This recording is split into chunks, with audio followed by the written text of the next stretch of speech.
चुड़ैल ने खाया गोलगप्पा। शेरू अपने ठेले पर गोलगप्पे बेचता था और अपने तीखे गोलगप्पे की वजह से बहुत फेमस था। एक रात एक चुड़ैल गोलगप्पा खाने आई और बोली, मुझे तीखा गोलगप्पा दो। शेरू ने एक तीखा गोलगप्पा बनाया और चुड़ैल को दे दिया। चुड़ैल खाकर बोली, ये तीखा नहीं है और तीखा दो। शेरू ने और ज्यादा तीखा बनाकर दिया, लेकिन फिर चुड़ैल बोली, ये भी तीखा नहीं है, ज्यादा तीखा दो। इस बार शेरू ने साड़ी मिर्ची डालकर तीखा गोलगप्पा चुड़ैल को दिया। चुड़ैल खाकर बोली, ये तो कुछ ज्यादा ही तीखा हो गया। शेरू चुड़ैल पर क्यों हंस रहा है? पूरा गांव रात होते ही सुनसान हो जाता, क्योंकि रात को गांव में चुड़ैल घूमती थी और जिसका भी दरवाजा खुला देखती उसके घर में घुस जाती थी। रिपोर्टर शेरू गांव में एक डॉक्यूमेंट्री लिखने के लिए आया था। आज रात वो चुड़ैल को देख सके इसलिए अपने घर के दरवाजे में एक छेद कर देता है और बैठकर चुड़ैल के आने का इंतजार करने लगता है। चुड़ैल जैसे ही गांव से गुजरती है, शेरू की दीवार में छेद देखकर उड़ती हुई घर के पास आ जाती है और वहां से अंदर घुसने लगती है। लेकिन ये क्या? शेरू तो उसकी तरफ देखकर मुस्कुरा रहा है, क्योंकि उसने छेद में बोतल लगाकर रखी थी। चुड़ैल क्यों चित्तू और शेरू को पकड़ने आ रही है? शेरू अपनी गाय को चारा खिला रहा था, तभी चित्तू वहाँ आके बोलता है, चल शेरू, तुझे मेला दिखाता हूँ और आज सारा खर्चा मेरी जेब से। शेरू खुश होकर उसके साथ जाने लगता है और बोला, मेरी बात गौर से सुन ले, मैं जो भी मांगूंगा तुझे वो लेकर देना पड़ेगा। लेकिन चित्तू उसका कोई जवाब नहीं देता, इसलिए शेरू बोला, सुन रहा है ना मेरी बात? तभी एक चुड़ैल उनकी तरफ भागती हुई आ रही थी। शेरू डर के मारे भागता हुआ एक घर के पीछे छुप जाता है, लेकिन जैसे ही उसने पीछे देखा, भूतिया चित्तू पेड़ पर चढ़ रहा था। असल में भूतिया चित्तू शेरू को अपनी बातों में लगाकर अपने साथ लेकर जा रहा था। चुड़ैल ने शेरू को भूतिया चित्तू से बचा लिया। शेरू के घर आई शैतानी डॉल। शेरू के पापा उसे नई डॉल ला कर देते हैं। शेरू खेलते हुए रात को डॉल को साथ लेकर वहीं सो जाता है, लेकिन अचानक शेरू की आँख खुली तो डॉल वहाँ से गायब थी। शेरू डॉल को ढूंढने के लिए लॉन में गया तो उसके होश उड़ गए, क्योंकि डॉल अपनी आखिरी सीढ़ियों पर चल रही थी। बेचारा शेरू डरकर भागने लगता है, लेकिन तभी डॉल ने उसे देख लिया। शेरू दौड़ता हुआ अपने कमरे में आ गया, लेकिन डॉल भी उसके पीछे आ जाती है। डर के मारे शेरू की चीख निकल गई। पापा ये सुनकर दौड़ते हुए आए और डॉल उठाकर फेंकने चले जाते हैं। थोड़ी देर बाद डॉल अपने आप ही घर वापस आ गई, लेकिन बेचारे पापा का आज तक कुछ पता नहीं चला। कंडक्टर शेरू ने किससे पंगा ले लिया? शेरू बस में कंडक्टर की नौकरी करता था। एक दिन एक बूढ़ी अम्मा शेरू से रिक्वेस्ट करती है, बेटा अगला बस स्टॉप आए तो मुझे उठा देना। शेरू बोला, आप बेफिक्र हो जाएं, मैं आपको उठा दूंगा मान जी। अम्मा जी सुकून से सो जाती है। सफर लंबा था, इसलिए शेरू अपनी सीट पर बैठ जाता है, लेकिन थोड़ी देर बाद शेरू को याद आया, बस स्टॉप 2 गुजर गया और मैंने अम्मा जी को उठाया नहीं। शेरू अम्मा जी को छोड़ने के लिए ड्राइवर से रिटर्न लेने की रिक्वेस्ट करता है। ड्राइवर ने रिटर्न ले लिया। बस स्टॉप पर पहुंचकर शेरू जल्दी से अम्मा जी को उठा देता है। अम्मा जी उठते ही अपनी मेडिसिन लेने लगती हैं और बोली, शुक्रिया बेटा, तुमने मुझे उठा दिया। मेरी बेटी ने बोला था बस स्टॉप पर पहुंचते ही मेडिसिन ले लेना।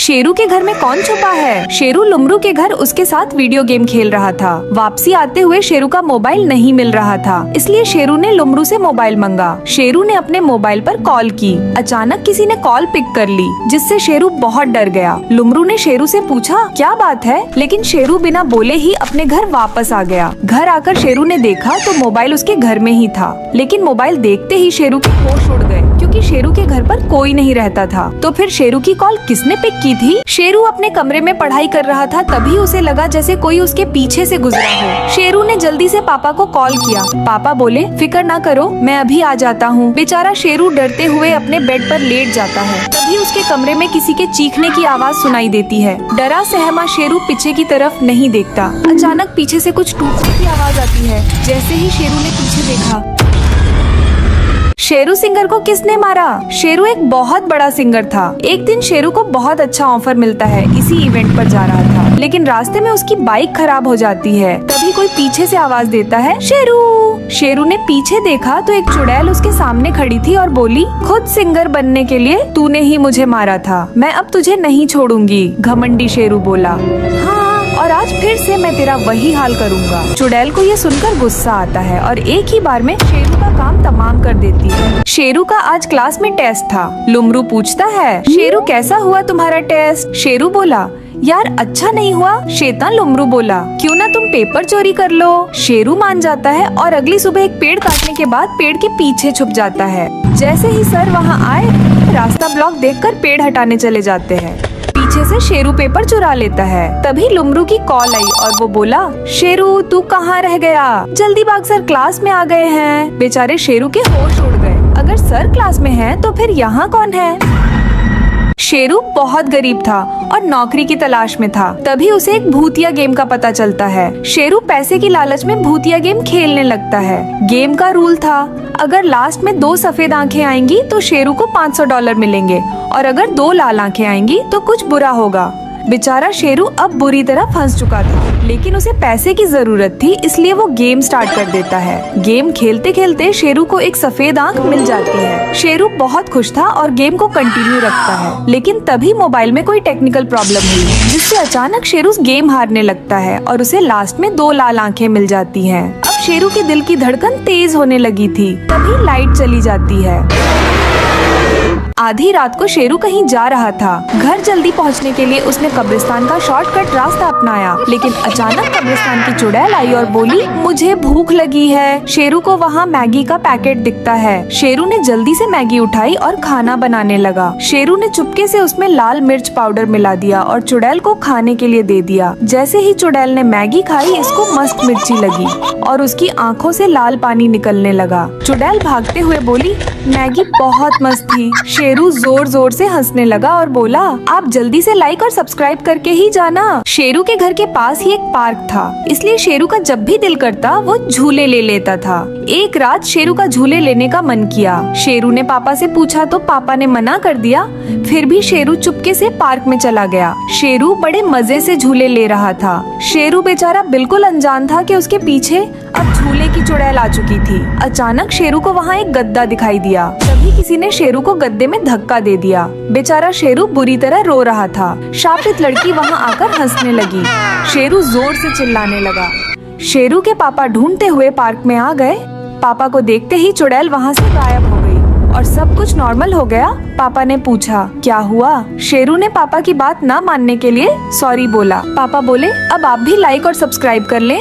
बैंड बजाते बजाते शेरू की खुद ही बैंड बजने वाली है। शेरू बहुत बड़ा गायक था। लोगों को शेरू का गाना बहुत पसंद था। तभी तो शेरू रातों रात स्टार बन गया था। एक दिन किसी ने शेरू को एक इवेंट के लिए बुलाया। पहले तो शेरू ने मना कर दिया, लेकिन डबल पैसे मिल रहे थे तो वो चला गया। घर का ड्रेस बहुत अजीब था। शेरू ने गूगल पर ढूंढने की कोशिश की, लेकिन उसे नहीं मिला। फिर भी शेरू ड्रेस तक पहुंच गया। शेरू ने गाना शुरू किया। सब लोग बड़े मजे से नाचने लगे, लेकिन अचानक नाचते नाचते सभी लोग भूत बन गए। ये देखकर शेरू की बत्ती गुल हो गई। बेचारे शेरू के लिए लाइक और सब्सक्राइब जरूर करना। शेरू ने वहाँ से भागकर अपनी जान बचाई और उसके बाद कभी गाना नहीं गया। शेरू अपने दोस्तों के साथ फुटबॉल खेल रहा था। तभी शाम हो गई और सारे दोस्त घर चले गए। अचानक शेरू की नजर एक हार पर पड़ी। शेरू ने हार उठाकर गले में पहन लिया और घर चला आया। शेरू के पापा ने पूछा, बेटा इतनी शाम क्यों कर दी? लेकिन शेरू बिना बोले अपने कमरे में चला गया। शेरू के पापा को बहुत अजीब लगा और देखने के लिए कमरे में चले गए। जैसे ही उन्होंने दरवाजा खोला तो उनके होश उड़ गए। शेरू साड़ी पहनकर खुद को शीशे के आगे सजा रहा था और खुश हो रहा था। पापा दौड़ते हुए गए और चित्तू बाबा को बुलाकर ले आए। चित्तू बाबा चरणों ओर देखने लगे और बोले, बच्चा कहाँ है? पापा बोले, वह अंदर है, कृपया उसे बचा लीजिए। चित्तू बाबा ने अपना धम किया हुआ पानी निकाला और शेरू पर फेंकने लगे। शेरू गुस्से से देख रहा था। जैसे ही चित्तू बाबा ने पानी के छींटे मारे, शेरू गुस्से से भड़क उठा। उसने एक जोरदार फौक मारी, जिससे चित्तू बाबा की विग नीचे गिर गई। चित्तू बाबा की सारी बाबागिरी निकल गई। शेरू जोर जोर से हंसने लगा। चित्तू बाबा वहाँ से धूम दबाकर भाग गए, लेकिन शेरू पर से साया अब भी खत्म नहीं हुआ था। तभी पापा की नजर उसके गले में पड़े नेकलेस पर गई। पापा ने जल्दी से नेकलेस उसके गले से छीन लिया और लेकर भाग गए। जैसे ही पापा ने नेकलेस तोड़ा, शेरू बिल्कुल ठीक हो गया। आपको शेरू की कैसी स्टोरीज पसंद है? कमेंट में जरूर बताएं। आधी रात को शेरू अपने घर पर टीवी देख रहा था। तभी उसे एक अननोन नंबर से कॉल आई। शेरू ने उसे इग्नोर कर दिया और फिर से टीवी देखने लगा, लेकिन कॉल बार बार आ रही थी, इसलिए उसने पिक कर लिया। शेरू बोला, हेलो, कौन है? आगे से कोई जवाब नहीं आया। शेरू को बहुत अजीब लगा। अभी वो कॉल पर ही था कि कमरे की लाइट अपने आप ही ऑन और ऑफ होने लगी। अचानक लाइट चली गई। शेरू दौड़ता हुआ बाहर गया। वहाँ एक अखबार मिला जिस पर लिखा था, अगर आपको किसी अननोन नंबर से कॉल आए तो इस पिक ना करें, वरना बहुत बुरा हो सकता है। शेरू घर वापस गया। उसे बहुत डर लग रहा था क्योंकि अब उसने कॉल पिक कर लिया था, लेकिन अब कॉल वाली चुड़ैल शेरू के घर आ चुकी थी। अब आप लाइक और सब्सक्राइब करके शेरू की जान बचा लो प्लीज। तो शेरू की नई शादी हुई थी। शेरू की दुल्हन ने उससे कहा मुझे घुमाने ले चलो, लेकिन शेरू के पास पैसे नहीं थे। तो शेरू की दुल्हन बोली चलो मैं तुम्हें घुमाने ले चलती हूँ। दोनों ने बाहर जाकर घोल घपे खाया। इसके बाद वे पहाड़ पर चढ़कर सेल्फी ले रहे थे। सेल्फी लेने के बाद जैसे ही शेरू की नजर मोबाइल पर पड़ी तो उसकी दुल्हन की जगह एक चुड़ैल थी। असल में शेरू की दुल्हन एक डायन थी जो घोल घपे खिलाकर शेरू का खून पीना चाहती थी। बेचारे शेरू को बचाने के लिए लाइक और सब्सक्राइब जरूर करें और कमेंट में शेरू लाइफस्टाइल लिखें। शेरू और चित्तू दोनों अक्सर मिट्टी के घर बनाकर खेलते थे। एक दिन जब दोनों घर बना रहे थे तो चित्तू को मजाक सूझा। चित्तू ने मजाक में शेरू का घर तोड़ दिया। इसके बाद चित्तू जोर जोर से हंसने लगा। शेरू बोला रुक तुझे मैं बताता हूँ। दोनों की हाथापाई होने लगी और एक दूसरे को कीचड़ में फेंकने लगे। शेरू बोला बेटा आज तुम नहीं बचोगे। चित्तू ने शेरू को मिट्टी से भर दिया। शेरू ने गुस्से में चित्तू को पानी में धक्का दे दिया जिससे चित्तू डूबने लगा और अचानक पानी के नीचे लुढ़क गया। ये सब देखकर शेरू बहुत डर गया। वो डरा से हमा अपने घर गया और घर जाकर चुपचाप अपने कमरे में जाने लगा। तभी मम्मी ने पूछा शेरू बेटा क्या बात है। शेरू बोला नहीं मम्मी कोई बात नहीं है। जैसे ही शेरू अपने कमरे में गया तो उसके होश उड़ गए क्योंकि वहाँ बड़े बड़े पैरों के निशान थे। शेरू चिल्लाया। शेरू की मम्मी दौड़ती हुई आई। मम्मी ने शेरू से पूछा तो शेरू ने मम्मी को सब बता दिया। मम्मी ने शेरू को गले लगा लिया, लेकिन जैसे ही शेरू ने सामने दीवार पर मम्मी के पीछे देखा तो उस पर लिखा था मैं अपना बदला लेकर ही जाऊंगा। क्या आप चाहते हैं कि शेरू बच जाए? अगर हाँ तो कमेंट में सेव शेरू लिखें। शेरू कब्रिस्तान में धागा पकड़कर किसका इंतजार कर रहा है? शेरू को आत्मा पर विश्वास नहीं था। एक रात जब शेरू काम से लौट रहा था तो रास्ते में शेरू की बाइक खराब हो गई। शेरू ने अपनी बाइक वहीं खड़ी कर दी और चलने लगा और एक बस स्टैंड पर बैठकर बस का इंतजार करने लगा। तभी एक बाबा शेरू के पास आए और बोले दोबारा इस जगह अकेले मत आना क्योंकि ये जगह भूतों से भरी हुई है। शेरू ने कहा मुझे प्रेत आत्मा पर यकीन नहीं है। बाबा शेरू को कब्रिस्तान ले गए और वहाँ एक कील ठोककर उसे लाल धागे से बांध दिया। इसके बाद बाबा ने खून को एक कटोरे में डाला और पेड़ के पास रख दिया। तब बाबा ने शेरू से कहा इस लाल धागे को जोर से पकड़ो और हाथ से मत छोड़ना। शेरू धागा पकड़कर खड़ा हो गया। तभी एक आत्मा वहां आई और खून पीने लगी। शेरू ने आत्मा को पहली बार अपनी आंखों से देखा।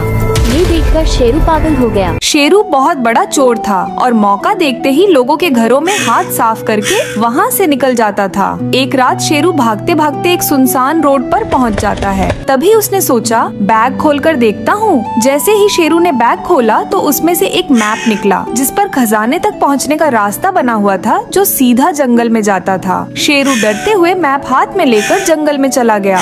तभी उसे किसी के होने का एहसास होने लगा। अचानक कुछ खौफनाक हाथ शेरू की तरफ बढ़ने लगते हैं और एक बड़ा सा गड्ढा खुल जाता है। देखते ही देखते शेरू गड्ढे में गिरने लगता है। जैसे ही उसने सामने देखा तो वहाँ लिखा था जान बचाने के लिए तुम्हें एक पहेली को सॉल्व करना होगा। आगे क्या हुआ जानने के लिए चैनल को लाइक और सब्सक्राइब करें।